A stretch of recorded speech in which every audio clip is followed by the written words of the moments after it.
What's good, everybody? Time for a DL short. Man, oh man, oh man. First thing I want to talk about though, just real quick. You guys know I'm always trying to upgrade. So we got a new camera. Hope you guys like that. And then been working on the microphones to get a better sound. Some of the videos, the microphone comes out sounding real tinny and messed up. That's on me. That's my starter procedure. I did something wrong, so I'm learning as I go. So just so you guys know, I'm gonna keep working on this stuff, trying to get it better as we move forward. But let's talk about the infinite money chase glitch that I guess went down over the weekend, bro. I can't believe I just I have a very very tough time accepting how dumb people are. I just this is the computer internet age. This is the age of everything runs through tech. This is AI. I can't believe the people, especially the young folks, got caught up in this, and I would imagine there's some older folks caught up in this as well. But what makes y'all think that a bank, one of, if not the biggest bank in America, one of the biggest banks on the world, been around for centuries, is just going to give away money? So what am I talking about? The infinite money chase ATM glitch.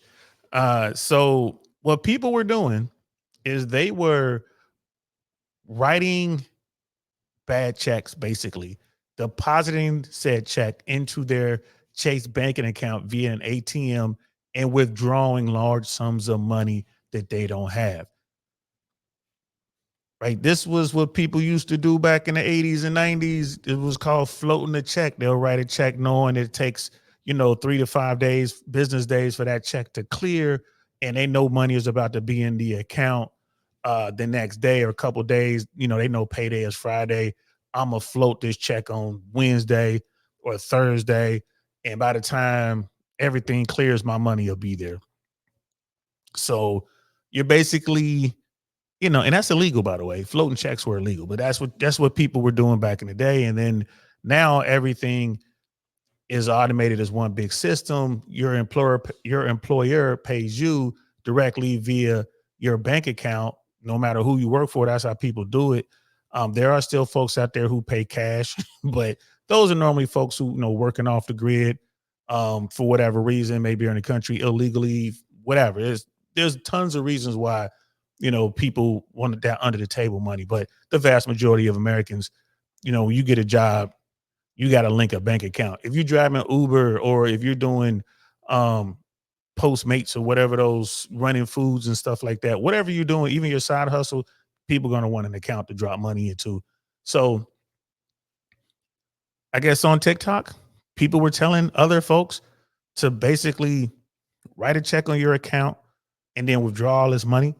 And it's a glitch and there's nothing the bank could do. Once you get the money, it's yours. And they believed it. I don't know why people would do that. Check out this video right here, guys. What the fuck, man? I know I shouldn't listen to this shit, man. What the fuck, bro? Bro told me tap in, bro. Bro said he got the job a day before this shit happened, bro. Was like, yo, 50 tap in. I'm gonna hook you up. I'm like, I bet this my only shit, bro. My only motherfucking account, bro. And they gonna whack this shit. Bro. The fuck. Alright. So, the fuck, man. What y'all need to do, man? Y'all follow me. Y'all make this shit go viral, man. This chase glitch shit. Don't do this shit, man. Y'all don't do this shit. Y'all save y'all account and get y'all money. Otherwise, man, this shit is So I'm pretty sure that this guy right here is just using this TikTok is probably a TikTok to get his views up, to kind of make some money legitimately, right? And same thing with TikTok or YouTube or any other platforms, right? You got to give them an account to send the money to, right? It's just one of those things. But there are people out there who legit surrendered their account to folks, allowed them to float these incredible, uh, bad checks, took out a ton of money allegedly, and went out and just blew the bread.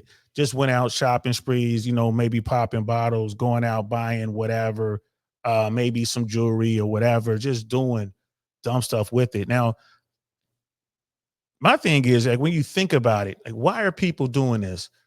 Because they have no hope. That's why. Whenever something like this comes around, they're looking for some sort of glitch in the system. They're looking for ways to get quick money. It's because they've given up on earning money legally. They've given up. They've given up on the hustle, or um, they realize they're sick and tired of working themselves at 110% and still coming home with basically nothing. It's really tough right now in America. And I'm saying all this on Labor Day. It's still about 15 minutes left of Labor Day. Americans are broke and working harder than Americans have ever worked, probably going back to the 20s, the 1920s. Americans are working, spinning their wheels, and they're not getting anything. And they're seeing bailout after bailout after bailout for corporate America and the 1% who are out here running their glitches, right? But they're walking away with millions. And after PPP dropped, now everyone's like, nah, it's all about greed. It's not about helping out. This is what's going on in America. People are hurting. Something is going to have to give something, right? And this all ties to purchasing power. Like, you look at inflation and stuff like that. This all ties to earning potential. I mean, if you look at it, when you adjust for inflation, Americans are pretty much making the same amount of money they were making in the 70s and 80s today.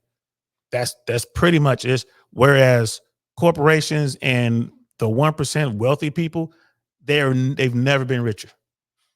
And everyone else is pretty much right where they've been going back to the 1970s, to like the late 70s into the early 80s.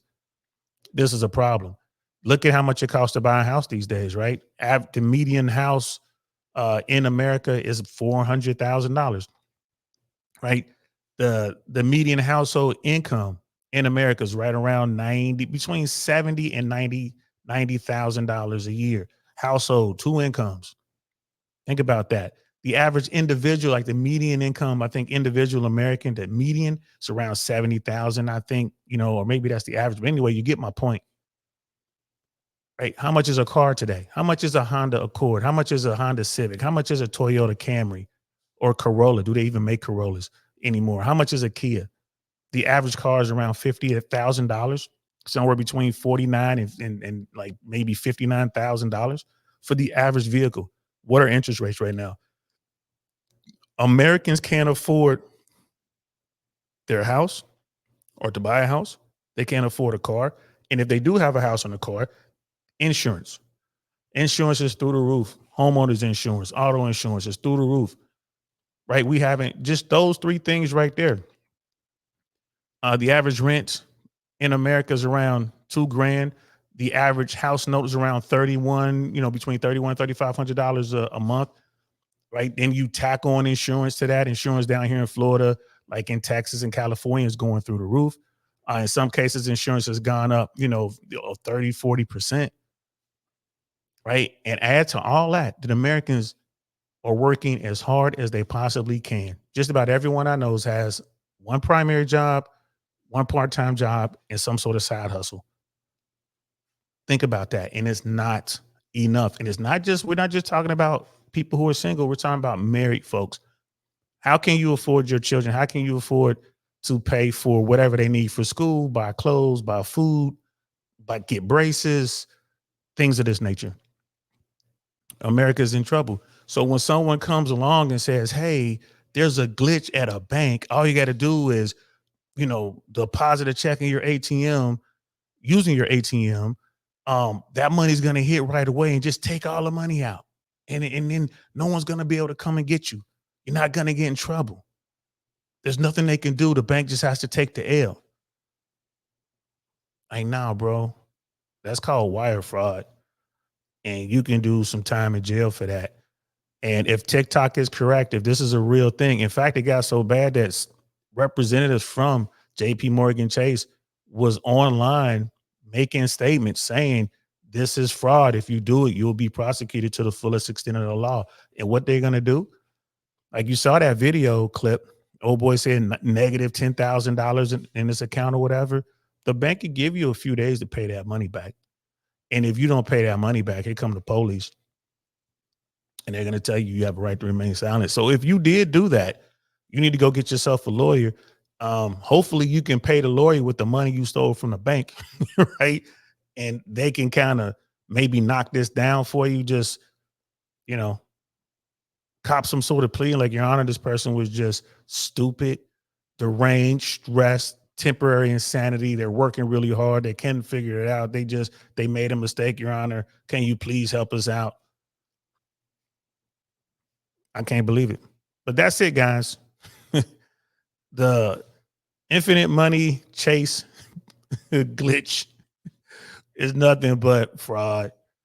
It's wire fraud. It's writing, it's floating checks. It's just writing a bad check. And if it's true, if people really did this, really did this, they're gonna get locked up. They just hurt themselves for no reason. But like I said, why are people doing this sort of thing, bro? Why did they do it in the first place? Because they're desperate, man. Things have to change. I'll be talking about this tomorrow. We're going to talk about how people just can't afford to live in America anymore.